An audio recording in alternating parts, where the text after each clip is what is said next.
cryptocurrency market is worth more than 2 trillion USD. A lot, right? But if you haven't been following the market closely, it can feel hard to jump in now. There's a lot of buzzwords. So let's start with the basics. What is cryptocurrency and how does it work? What is cryptocurrency? Cryptocurrency takes the form of digital assets. Buyers use money to buy assets, or a part of an asset. Buyers then exchange the assets online for goods or services. Think of an asset like a chip at a casino. When you get to a casino, or Chuck E. Cheese, if that's more your vibe, you exchange your money for chips.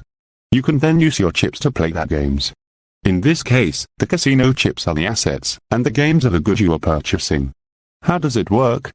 Transactions are verified using blockchain. Blockchain transactions are decentralized, meaning they're spread across many computers to manage and record transactions. Because blockchain transactions rely on many computers, they are considered more secure than centralized currencies. How does decentralization equals more security?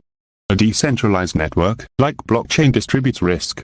So if one part of it is hacked, it doesn't put the rest of the system in jeopardy. To think of this simply, imagine a circuit breaker in your house. If a circuit blows, you might lose power in one room, but not the others. Did you know? Cryptocurrency miners verify the legitimacy of blockchain transactions by solving complex puzzles.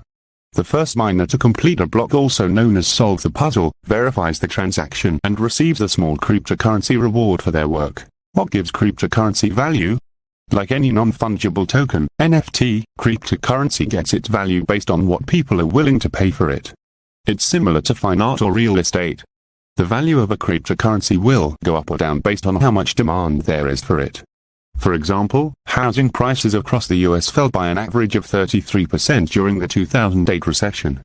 By 2018, they had rebounded and increased by more than 50%. Monet died poor, though he had lots of paintings to sell, but now the average price of one of his paintings is about 7 million USD. The price of Dogecoin, a cryptocurrency, dropped by 35% after Elon Musk called it a